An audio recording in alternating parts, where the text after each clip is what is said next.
Well, good morning, everyone, and welcome here to the launch pad and our live launch coverage of SpaceX Starlink 2-6 and the ION SCV009 mission launching from Slick 4E at Vandenberg Space Force Base in California. If it's your first time here, welcome. My name's Zach. I'm the founder and host here at the launch pad, and here at TOP, it's our mission to inform and inspire the explorers of tomorrow because we believe that space is better together, and we're glad to have you joining us here today as we count down T-minus 8 minutes, 8 seconds, and counting until liftoff of the SpaceX Falcon 9 rocket from Slick 4E. As always, as we get started, take a moment, let us know in the chat where you're watching from, and take a second to engage that like button and share out the stream as we are just a few minutes away from liftoff of today's SpaceX Falcon 9. Today's booster is booster 1071-7 on about a 46-day turnaround, and weather conditions have been looking good. This launch has slipped a couple of times, just like the last one out of Vandenberg, but it looks like we are actually go for today. But we are launching not only a group of Starlink satellites today, but also a ION satellite. The D-Orbit's ION satellite carrier features a customizable 64U satellite dispenser. After being deployed from the Falcon second stage, this satellite carrier will release other satellites individually and change its orbital parameters after deployment. As the name implies, this is the 9th launch of this spacecraft or carrier, having previously flown on Vega's and Falcon 9s. What the payloads on today's ION spacecraft? Well, that we are unknown of. They have not shared those details. But of course, on board today is a Starlink mission. There are 49 Starlink satellites also on board today. The drone ship, of course, I Still Love You, is stationed 673 kilometers downrange with the support ship Go Quest waiting to recover today's booster. Now, we're going to listen into SpaceX Mission Control, but as always, if you want to know more about today's mission, you can head over to tlpnetwork.com/launch or click the link in the description there or in the chat to check out today's detailed mission briefing, as we are now just 5.5 minutes away from liftoff of a SpaceX Falcon 9. If it's your first time here, though, take a moment and engage that subscribe button so you never miss another live launch coverage, space briefing, space news update, or exclusive one-on-one interview.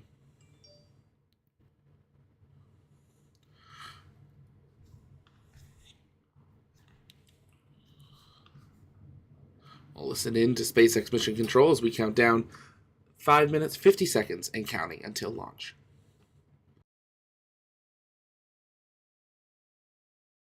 Good morning, everyone. My name is Kate Tice, and I'm the Quality Systems Engineering Manager here at SpaceX. I'll be your host for today's Starlink mission, which marks SpaceX's 7th launch of the year and the 206th overall mission to date. In addition to our 49 Starlink satellites, we have a rideshare on board our second stage today. D-Orbit is sending their 9th orbital transfer vehicle, ION SCV009 Eclectic Elena, into space during today's mission. The rideshare hosts payloads from the Munich-based space company HPS, U.S. company EBAD, the Swiss Institute EPFL, and the New Zealand company StardustMe. Although we expect to have live views of D-Orbit's payload deploy, we likely will not have ground station coverage for the deployment of our Starlink satellites. Given that, we'll follow the mission through deployment of the D-Orbit vehicle and then wrap up our coverage after that around the T+1 hour mark. Currently, weather and range are both green, and we are proceeding with a T0 of 8:15 a.m. Pacific time from Vandenberg Space Force Base Pad 4 East. The teams are currently tracking no issues with the vehicles or spacecraft. And with liftoff just 3 minutes and 49 seconds from now, we are there seeing the TE retract away from the vehicle. That is the transporter erector, which is what is used to roll the vehicle out to the pad and lift it to its vertical launch position.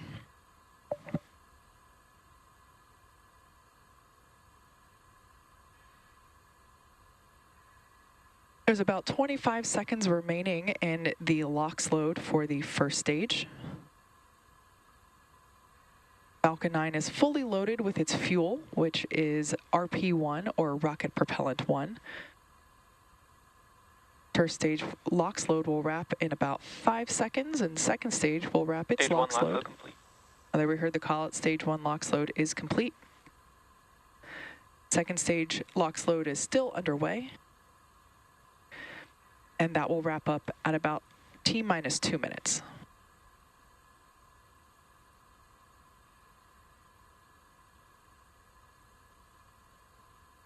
As you can see, it's a cloudless sky there at Vandenberg. Gorgeous day to launch.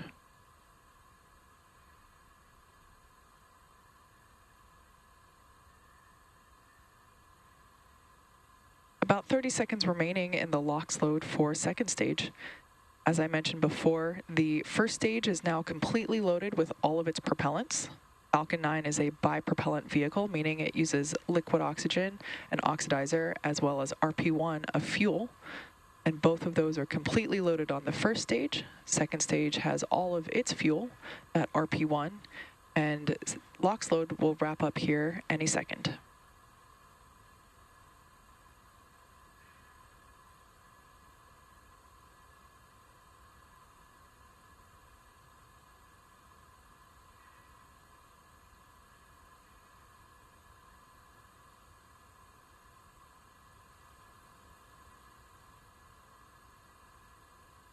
Stage 2 LOX load complete.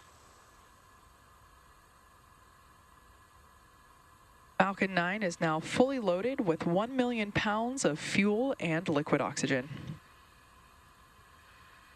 Now the booster that you see there on your screen is flying for the 7th time today, previously having supported NROL 87, NROL 85, Sarah 1, SWAT, and 2 Starlink missions.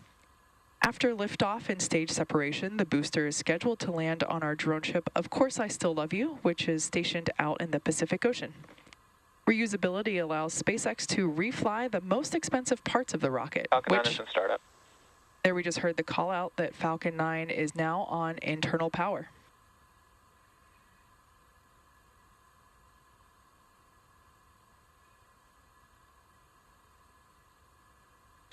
LD is go for launch. And there we just heard, that was our final go for launch today, coming from our launch director. Let's watch as Falcon 9 takes our 49 Starlink satellites and the Ion T-minus 30 seconds. Ion SCV009 Eclectic Elena into space.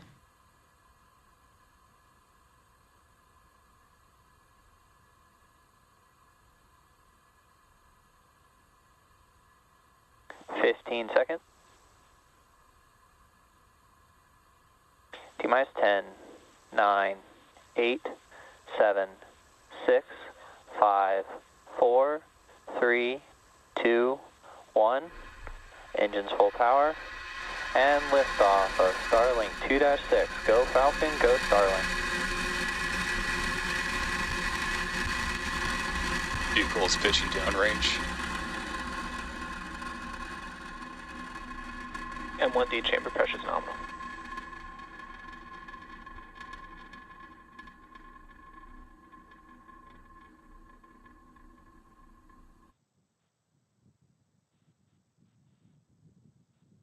Now at T+30 flight, you can see Falcon 9 is fully lifted off from 4 East AM Pacific time.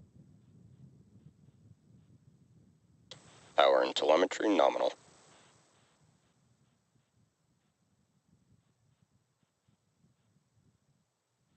Falcon 9 is supersonic. Falcon 9 is now traveling faster than the speed of sound.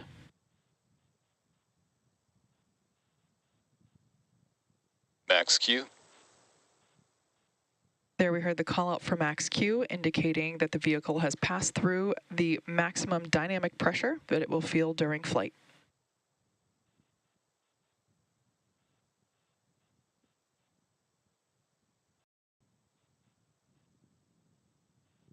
We're about a minute away from main engine cutoff, stage separation, and SCS1, which will all happen in quick succession. There we heard the call out for MVAC chill, indicating that that second stage engine, the MVAC, or Marlin vacuum engine, preparing for its ignition. Now those 3 events that will happen one right after another, that will be then followed by fairing separation just a few seconds later. As the name indicates, MECO, or main engine cutoff, is where all 9 of those Merlin engines on the first stage will shut down. Stage separation is where the first and second stages will separate, and then SES1, or second engine start 1, is where we will ignite that Merlin vacuum engine on the second stage.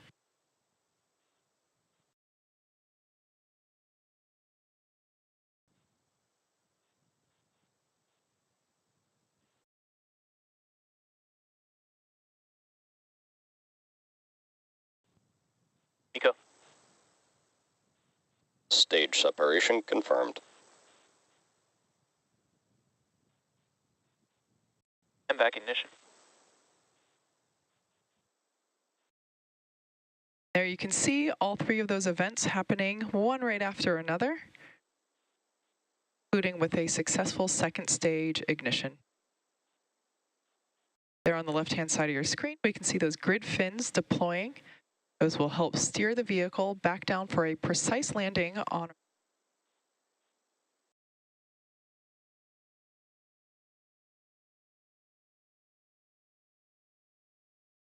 Fairing separation confirmed. gorgeous view of that fairing separation, exposing our payloads to the vacuum of space. There you can see one of those fairing halves falling away behind in the background there on the right-hand side of your screen. We will attempt to recover the fairing halves using our recovery vessel NRC Quest. Both of the fairing halves flying on today's mission are flight proven. One half flew for the 5th time and the other for a 3rd. Currently, the first stage is on its way back to, or it will be making its way back to Earth. We can see that it's still just barely gaining in altitude if you follow along with the telemetry readout on the bottom left-hand side of your screen. So it has not yet reached its apogee, but it will be making its way back down to Earth momentarily and target a landing on our drone ship, Of Course I Still Love You.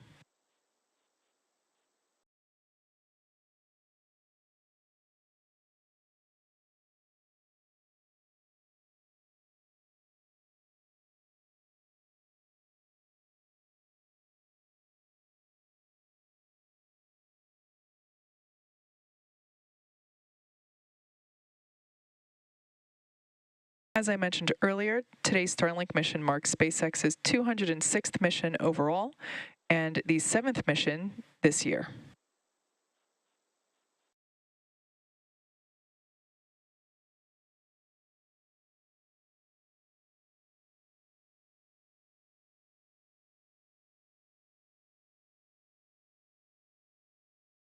Nominal trajectory. As a reminder, Starlink is a satellite internet constellation designed and manufactured by SpaceX to provide high-speed, low-latency internet to people living in remote and rural locations around the globe. Starlink is now available in Peru and also Nigeria, making it the first African country to receive service. As of now, Starlink is available in 46 countries and 56 markets around the world.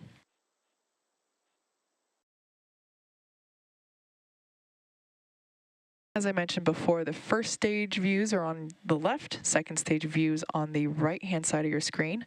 And we can see that that first stage booster has passed through its apogee and is now making its way back down to planet Earth. Just a stunning view there of the globe in the background.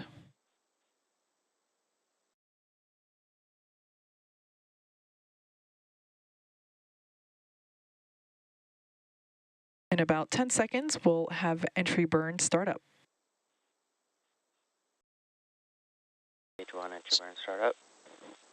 Stage 1 FTS has saved. Stage 1, also known as the booster, has ignited 3 engines to help slow it down for atmospheric reentry.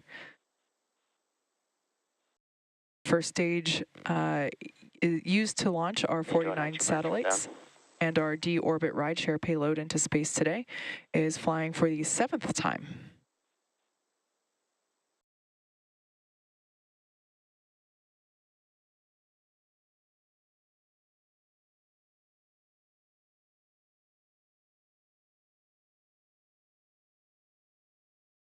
T plus 7 minutes Nominal and trajectory. 5 seconds into flight, and everything is looking good for both the first and second stages. Beautiful views of that MVAC nozzle.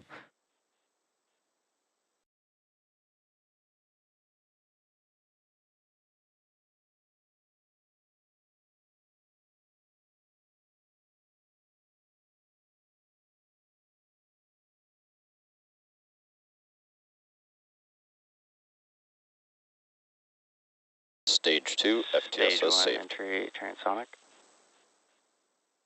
There we heard that the first stage is transonic, meaning it's traveling near the speed of sound. One thing to note, we may or may not have ground station coverage to confirm SCV009 live. If that happens, if we happen to lose that ground station coverage before we're able to confirm that second engine cutoff, we'll tune into the Stage nets. 2 in terminal guidance. We'll tune into the nets and wait for confirmation when we connect to the next ground station. Stage 1 landing burn. There we can see the landing burn has begun for the first stage, targeting a landing on our drone ship. Of course, I still love you. Stage 1 landing leg deploy.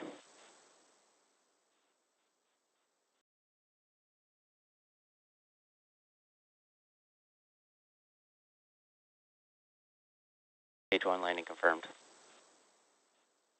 There you can see Falcon 9 has successfully landed on our drone ship. Of course, I still love you. And back shutdown. Marking the 168th overall landing of an orbital class rocket, including F9 and Falcon Heavy missions. Nominal parking orbit. Expected loss of signal, Cook. There we just heard it called out on the nets that we did achieve that nominal parking orbit.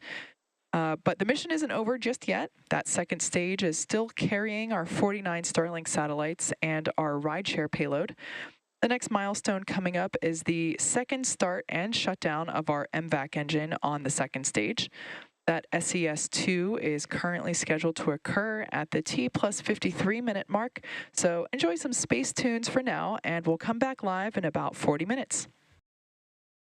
And if you're just joining us, welcome here to the launch pad. You're looking at a live view of course, I Still Love You out in the Pacific Ocean, where SpaceX Falcon 9 booster has completed another successful mission, booster 1071-7, completing its 7th overall flight in its history. If it's your first time here, though, welcome here at the launch pad.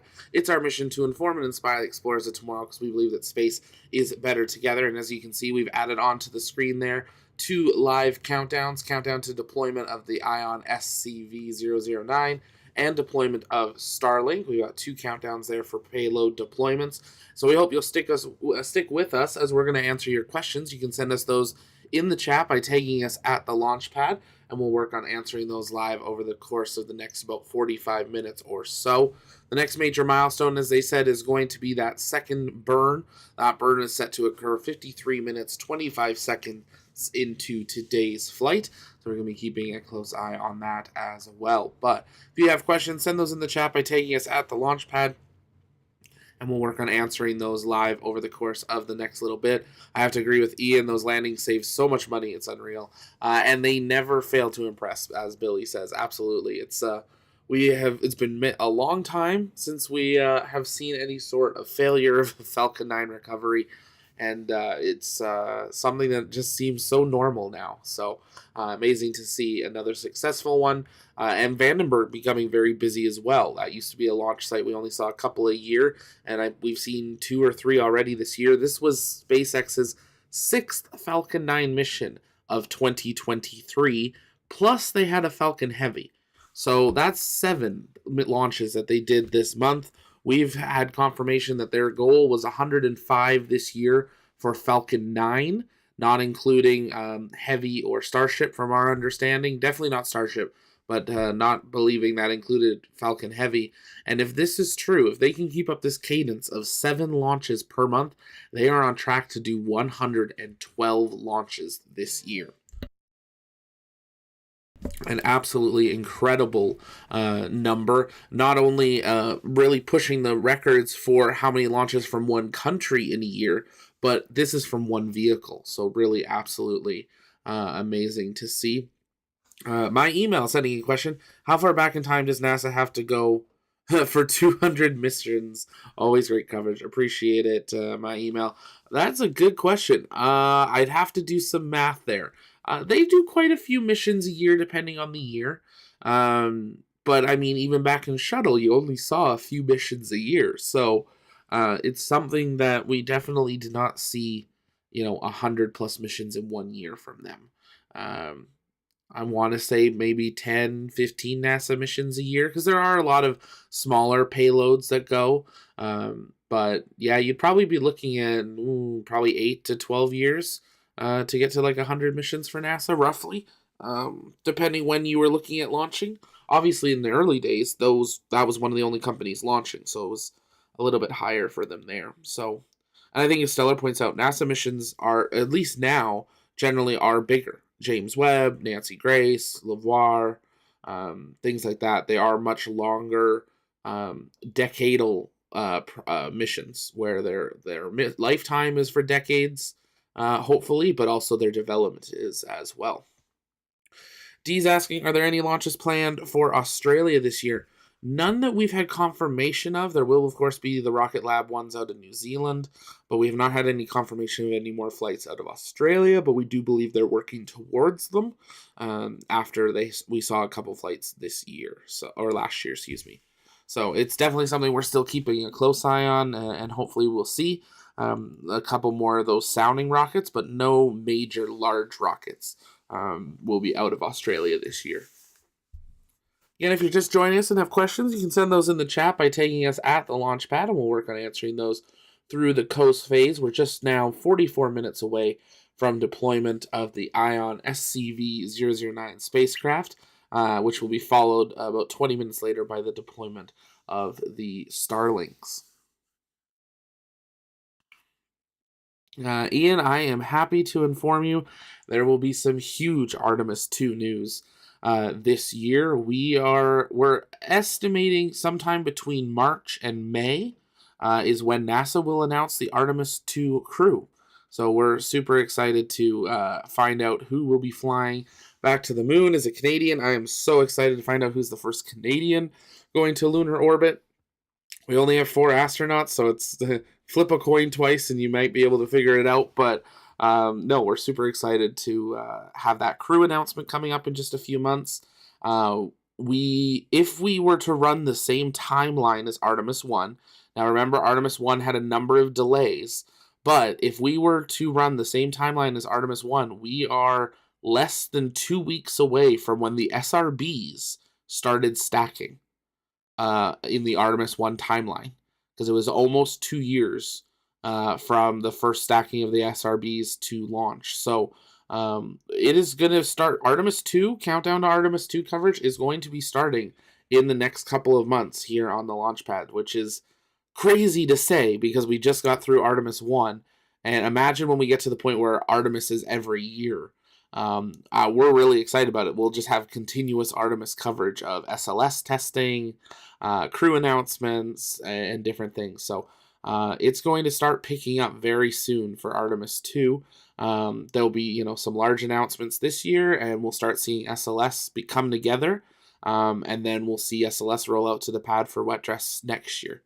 So definitely stuff to look forward to, and we'll of course bring you all that coverage here, and then we'll be of course live for the Artemis 2 launch. Not missing that one. I saw Artemis 1, I can't miss Artemis 2 or 3. They're too important, so super exciting there. Manila, why does the rocket not catch fire like the shuttle did? What do you mean? The shuttle had different engines. So that could be why. And when it came back through re-entry, the shuttle was a glider. Fox, what's the mission of this launch? So on board today is a bunch of Starlink satellites, as well as the ION SCV, 009 spacecraft, which is a multi-CubeSat launcher, but we're not informed on what is actually on board that spacecraft today. So 2 payloads, Starlink and the SCV spacecraft. And this is the 9th SVC spacecraft to have launched.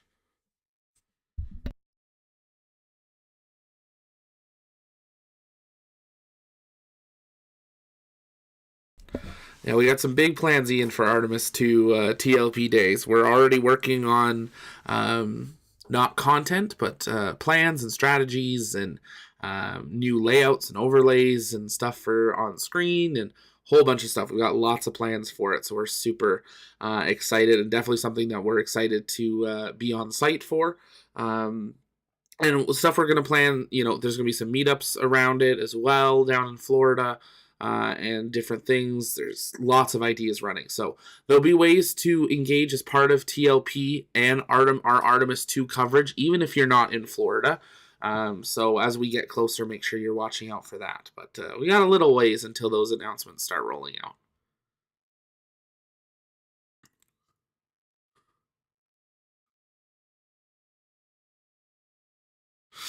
I see what you're saying in Manila. The shuttle used to be engulfed in flames upon re-entry. The SpaceX SRBs are not. A couple things in there. Yeah, so shuttle, when it re-entered, it would have re-entry, and you would see those kind of flames around it, the plasma and stuff. That was one due to its speed of when it was doing its re-entry. These Falcon 9 boosters are not near the speed shuttle was when it came back in. They're not at orbital velocity. If the second stage were doing a landing and we were watching it, that would have a lot more actual plasma buildup and stuff on it. The other difference, that's the main one, the speed. The other difference is the Falcon 9, when you see it do an entry burn, that is when it fires its engines. That's when you would normally see that plasma buildup, roughly. And because it's firing its engines, it slows down even more. And it really for sure doesn't have any plasma buildup during that reentry, because it's going so much slower that it's not piercing through our atmosphere and building up that heat and stuff there. So that's the difference. Just like if we see a Soyuz come home or Crew Dragon, they get plasma around them as well. Same kind of idea. Because of the speed they're going, that's why we see that. Well, that's a great question there. Thanks for sending that in. If you guys have questions, you can send those in the chat. Taking us at the launch pad, we're just under 40 minutes away from deployment of the SCV spacecraft.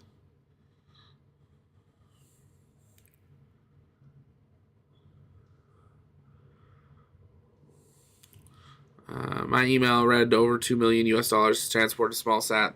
Nearest competitor, SpaceX. Yeah, absolutely. SpaceX, right now, SpaceX is the cheapest option to space. There are some newer up-and-coming companies that are looking to challenge that with smaller vehicles and other options.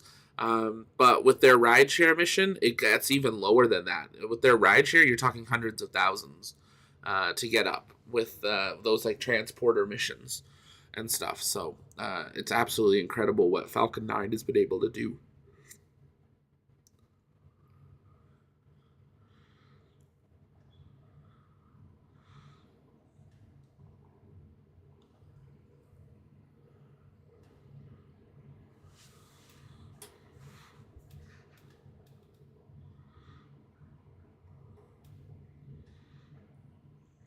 Catch it up, making sure I didn't miss any chats here.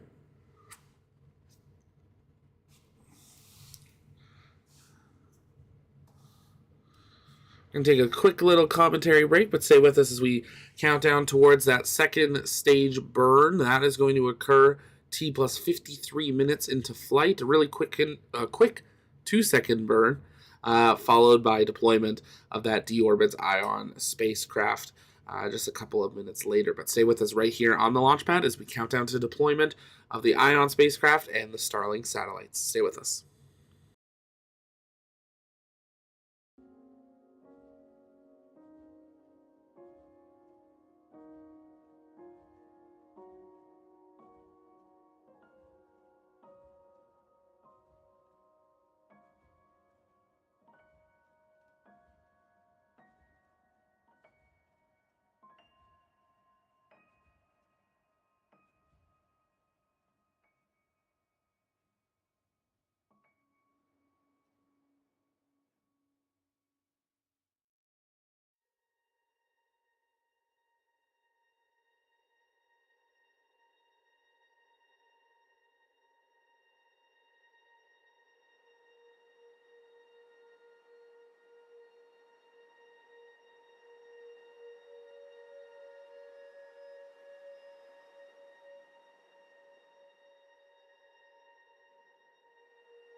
up on stage relight and shutdown of our second stage engine, known as the MVAC or Merlin vacuum engine.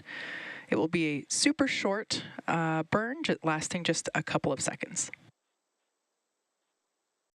MVAC ignition and shutdown.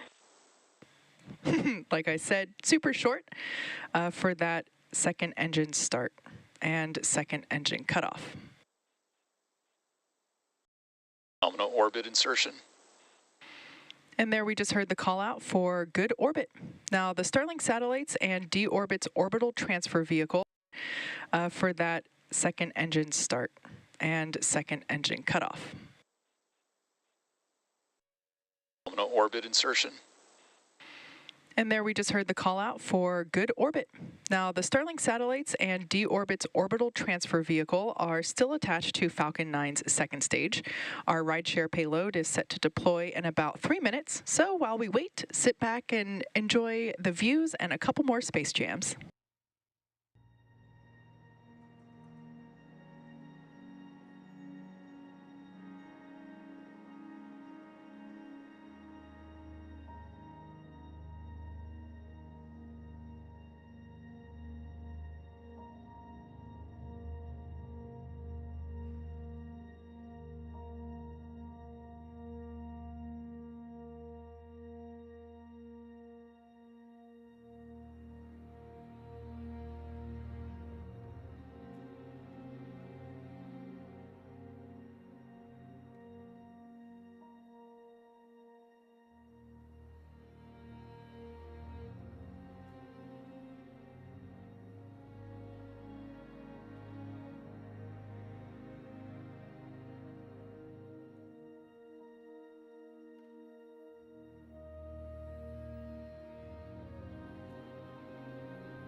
From that deorbit payload deploy.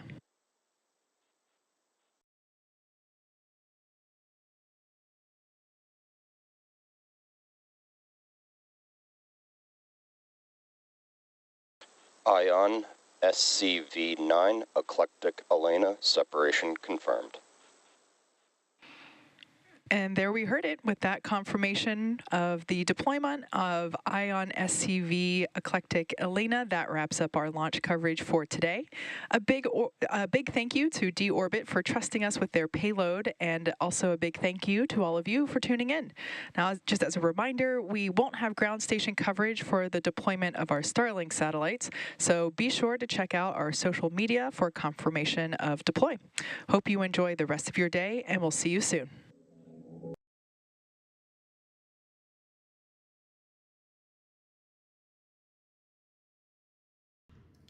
And if you're just joining us, welcome here to the launch pad. You just saw deployment of the Ion SCV009 spacecraft. In typical SpaceX fashion, they're not staying live for the deployment of their Starlink satellites, only the portion of their customer payload, but we do have this live telemetry view still of the second stage as it continues on its way towards Starlink deployment in just 18 minutes from now. So as long as we still are getting this level of telemetry and data from SpaceX, we will stay live through that deployment of the Starlink satellite. So if you guys have questions, you can keep sending those in the chat by tagging us at the launch pad, and we'll work on answering some of those questions. But a successful deployment of the 9th Ion spacecraft carrying a bunch of small CubeSats into orbit, which it is now going to make its mission and deploy those satellites appropriately. But we were untold of what actually was on board of it. If it's your first time here, though, welcome here at the Launchpad. It's our mission to inform and inspire the explorers of tomorrow, because we believe that space is better together. Make sure you engage that subscribe button so you never miss another live launch coverage, exclusive one-on-one interview, space news update, and more. We've got a bunch of new stuff we're going to be rolling out over the next couple of months, and we can't wait for you guys to get to see that. Also, make sure you follow us over on Twitter, TLPN_official, and join the TLP Reddit. That's where you can join the conversation. We also do have our Discord, which is open to the public. You can click the link in the chat or in the description and join us there, and we're glad to have you. Looking forward into February, it looks like it is going to be another busy month of launches, not only of Falcon 9s, but of a number of other vehicles, and possibly the month that we finally see the Vulcan Centaur have its maiden flight carrying the Peregrine lunar lander to the moon. But looking ahead to next month, we have Starlink 5-3, we have the Amazonas Nexus mission on a Falcon 9, we have the first launch from India of their SSLV rocket of this year.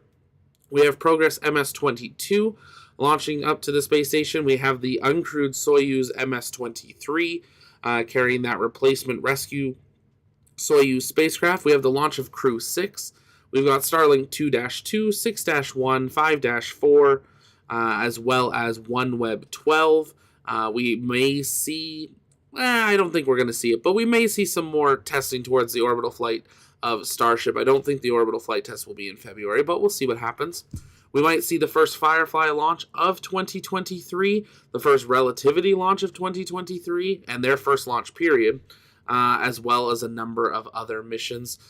So it's going to be a very busy month. If you want to follow along with what launches are coming up and when, head over to tlpnetwork.com. That's where we have our live launch control, and you can always stay up to date on what is happening there, not only in the United States, but around the world.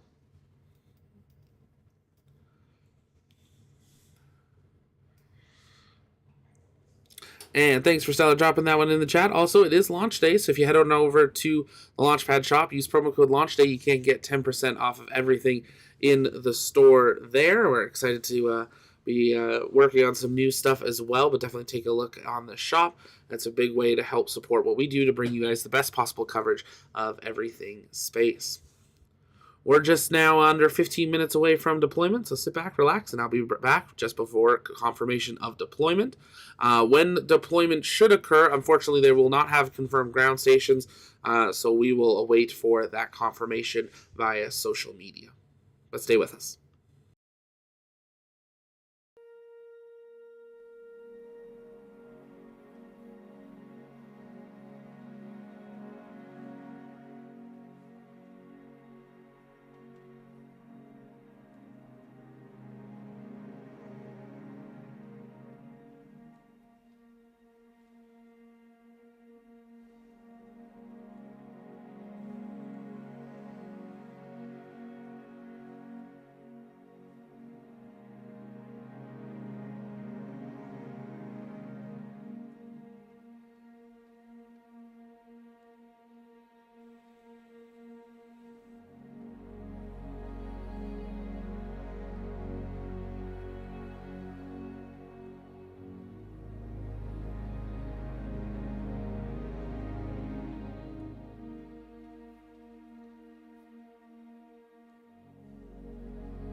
And if you're just joining us, we're just seconds away from when Starlink should deploy 49 satellites from the Falcon 9 second stage over the northern portion of Russia. We are unlikely to have confirmation of deployment due to ground station coverage, so SpaceX will confirm this later on their social media. But with that, we're going to wrap up today's live coverage here at the launch pad. It's our mission to inform and inspire the explorers of tomorrow, because we believe that space is better together. And if you haven't yet, take a moment, engage that subscribe button so you never miss another live launch coverage, space briefing, space news update, or exclusive one-on-one interview. Join the TLP Discord if you want to be part of an awesome space community. There's live comms channels, gaming channels. We play Kerbal some of the time, and it's where you can stay up to date on space news. We also have the TLP Twitter and the TLP Reddit for you to check out. And of course, it is launch day, so head on over to TLP Shop, and you can get 10% off of everything with promo code LaunchDay. But that's going to do it for us here this morning. Thank you so much for watching our live launch coverage of SpaceX Starlink and the ION SCV009 launch. This is Zach from TLP Network's main studio signing off. We'll see you next time. Bye-bye.